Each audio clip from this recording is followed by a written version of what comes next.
Hey everybody, welcome back to the Skookum Report. I'm Bob, and this is another story from Bobbie Short's material, but it's entitled Another J.W. Burns Story, a Teacher on the Chehalis Reservation. And I'm sorry if I'm pronouncing that wrong. Chehalis. It's a small tributary of the Harrison River. This happened in 1936. A well-known old American Indian medicine man named Frank Dan told a colorful story. And Ivan Sanderson reproduces this story on page 70 of his book, The Abominable Snowman, by the kind permission of the government agent and teacher to the Chehalis, Mr. J.W. Burns. This occurred in July 1936 along Morris Creek, a small tributary of the Harrison River. J.W. Burns writes of Frank's story. It was a lovely day. The clear waters of the creek shimmered in the bright sunshine and reflected the wild surroundings of cliffs, trees, and vagrant clouds. A languid breeze wafted across the rocky gullies. Frank's canoe was gliding like a happy vision along the mountain stream.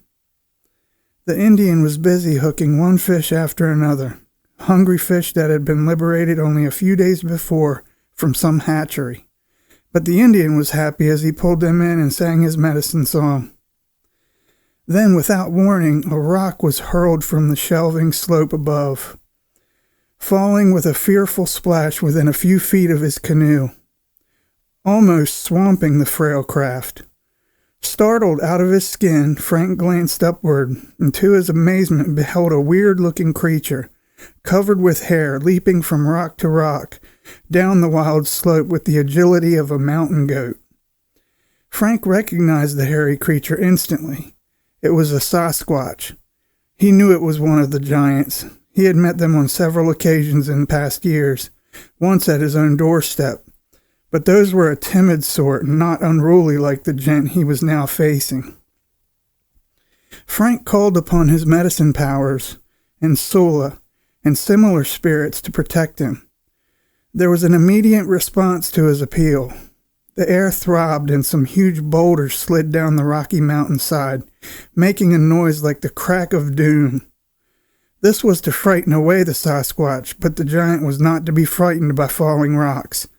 Instead, he hurried down the declivity, carrying a great stone, probably weighing a ton or more. Under his great hairy arm. Wow, a ton. That's like 2,000 pounds, I think, which Frank had guessed at the weight. Just a rough guess. It was at least 2 yards in length, reaching a point of vantage, and a jutting ledge that hung far out over the water. He hurled it with all his might, this time missing the canoe by a narrow margin, filling it with water and drenching the poor frightened occupant with a cloud of spray. Some idea of the size of the boulder may be gained from the fact that its huge bulk blocked the channel. Later, Jack Penny dredged it out on the authority of the Department of Hinterland Navigation.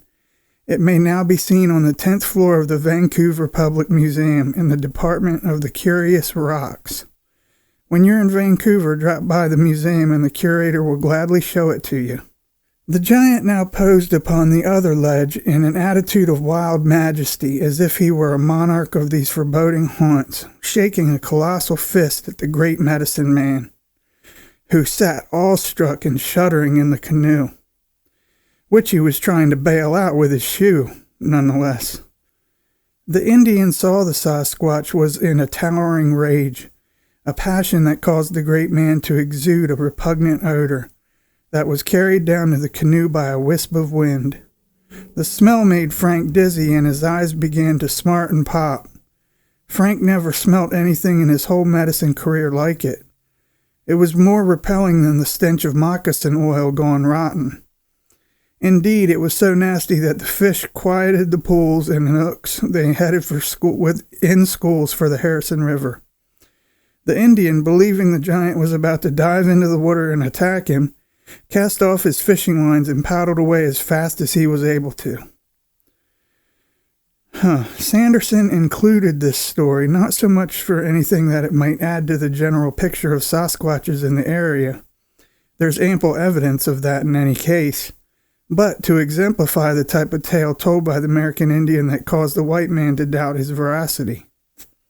Frank Dan was an old and respected medicine man living by the precepts and beliefs of his ancestors. Thus, his interpretation of events had to be in accord with his position in the community.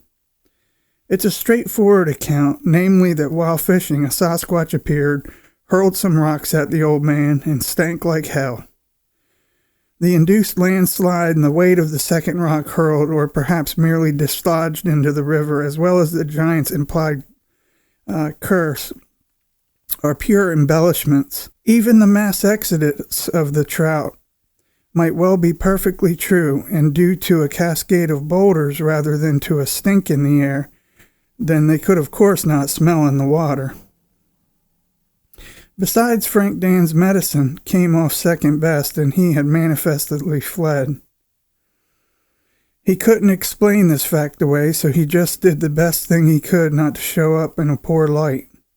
In fact, Mr. Burns records that Frank Dan gave up being medicine man from then on, saying that his powers had been finally defeated. That would seem to be the act of an honest man. That's an interesting story.